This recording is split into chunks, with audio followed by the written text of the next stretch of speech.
Punjab assembly में हंगामा राय करने वाले 26 ऑपोजिशन अरकान के खिलाफ रेफरेंस तैयार हो गया। सेक्रेटरी पंजाब असेंबली रेफरेंस दायर करने के लिए इलेक्शन कमीशन रवाना हो गए।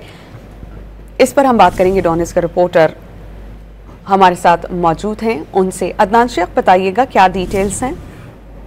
आज बिल्कुल पंजाब असेंबली में अपोजिशन के हंगामा राय के मामले पर पंजाब असेंबली सेक्रेटेरिएट ने अपोजिशन के 26 अरकान के खिलाफ रेफरेंस तैयार कर दिया है और अपोजिशन के 26 अरकान के खिलाफ रेफरेंस जारी करने के लिए पंजाब असेंबली सेक्रेटेरिएट ने तमाम जरूरी दस्तावेजात जमा कर लिए हैं।